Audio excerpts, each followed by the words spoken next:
Silence is golden. Meditation matters. By Angelo. Chapter 13. Abiding as Consciousness.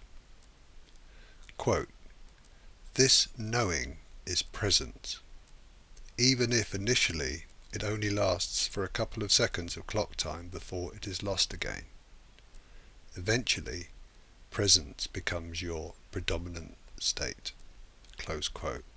That's by Eckhart Tolle. The presence that Eckhart Tolle is referring to here is the state of being consciousness itself. There is a momentary knowing of our existence as consciousness. The wave has a glimpse of being the ocean. Through regular meditation practice, this experience of being consciousness will become our predominant state. Notice that he uses the word predominant rather than any suggestion of permanence. The overall objective is to abide as consciousness as much as possible, but the suggestion here is that we will not experience this for 100% of the time. The idea is to make consistent, persistent progress without any expectation of perfection. Indeed, we may encounter periods where it feels like we are going backwards. The key is to continue to practice the practice, learn from the setbacks, and work towards gradual improvement. Using our wave metaphor again, we can map out some theoretical stages of progress. Before beginning any meditation practice, we are likely to be fully identified as a wave, without any knowledge or awareness of being the ocean. Of course, the wave is a movement of the ocean, but it simply doesn't yet realize this rather obvious truth. We could say that the identity is 100% wave and 0% ocean. After starting out on a meditation practice, it becomes apparent to the wave that perhaps there is more to its existence than it may have previously thought. There is recognition of the presence of conscious awareness. The wave still believes itself to be a wave with conscious awareness, but the experience of observing the mind from a deeper place begins to shift the identity slightly. We might now say that the belief is 90% wave and 10% ocean. Further practice results in more attention being kept on conscious awareness, and this brings moments of peace and contentment during the specific discipline. The wave continues to react to life as a wave, but now the wave identity begins to loosen, and we move to 80% wave and 20% ocean. Yet more practice of these specific disciplines brings about further detachment from the mind. The wave finds that it pauses before reacting to stimuli on the surface. There is the experience of more balance and calmness. Still identified as a wave, but a wave that meditates and is making progress, the belief in identity shifts to 70% wave and 30% ocean.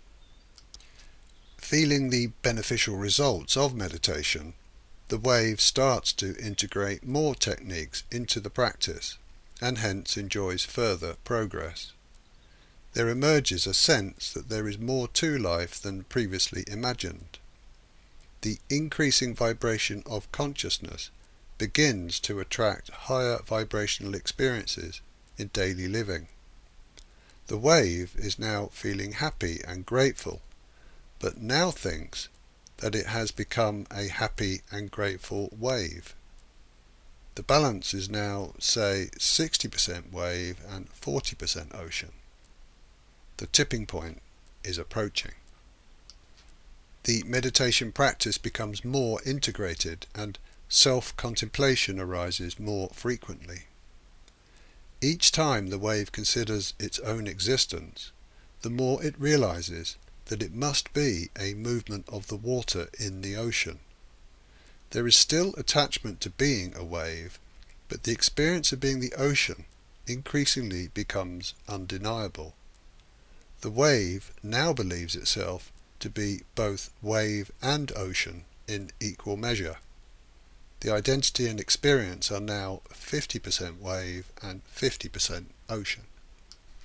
The wave will be tempted to remain in this dual identity indefinitely.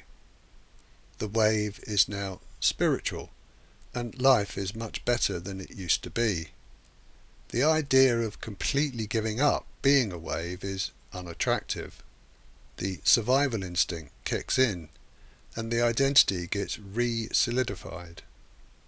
Meditation practice continues, but somehow progress gets stuck because there is a subconscious fear of going any further. A spiritual awakening has taken place, but the wave believes that this has been its own wave experience.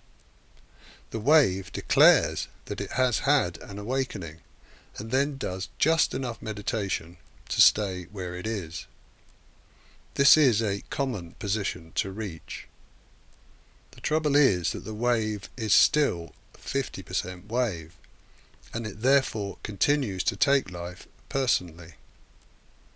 The spiritual life is great when things go well, but when life produces challenges and apparent setbacks, then the wave reverts to old patterns of thinking and behaviour in order to resolve them. Suffering continues to be experienced, even when 50% wave and 50% ocean. I imagine that this may sound very familiar to many readers or listeners. This has certainly been my experience. For some waves, the suffering becomes so acute that they become willing to give up being a wave completely. For others, the desire comes about through increased understanding. Whether the motivation comes from suffering or desire, this willingness to surrender the wave identity is crucial in order for any further progress to be made. Once the surrender is in place, the practice of meditation becomes of paramount importance. Meditation is no longer seen as a separate component of an overall wave lifestyle, but instead becomes fully integrated into every waking moment. Meditation moves from being perceived as important to being seen as top priority. Everything else becomes secondary. The complete willingness to surrender wave identity is the tipping point. Once this happens, then progress can be rapid, but not necessarily so. The entire focus is on deepening the experience of being the ocean. We quickly move to 40% wave and 60% ocean. What happens next depends upon the diligence of the practice. Further stages are obviously available. As identity with the wave diminishes, so the experience of being the ocean automatically increases. The stage of 30% wave and 70% ocean is possible, and this can then become 20% wave and 80% ocean. Eventually, the state of 10% wave and 90% ocean becomes a possibility. Some rare beings go even further than this, and their presence often leaves an indelible mark on history. These theoretical stages provide a useful framework, but of course any percentage split is possible. It's also important to remember that none of the illustrative stages are static or irreversible. Our state of being can, and often does, move around from moment to moment. This is why practice is so crucial.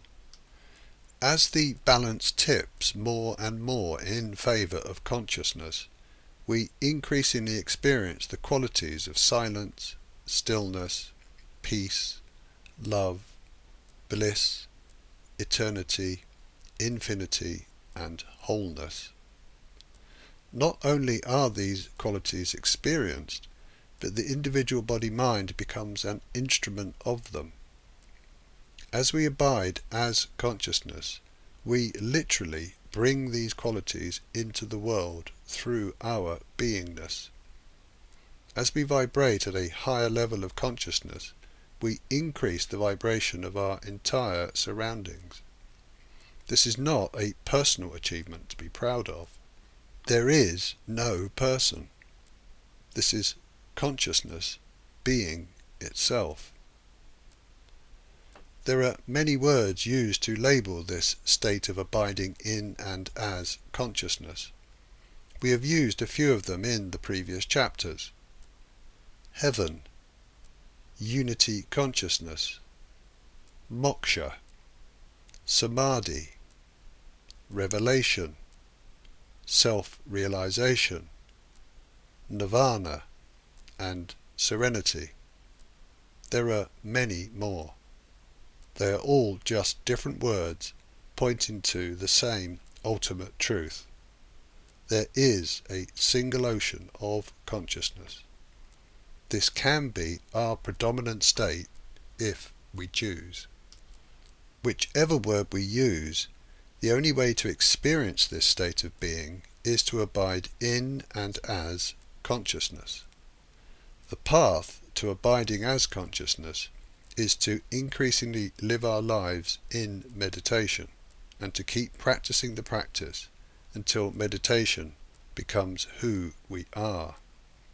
We abide in consciousness. We abide as ourself.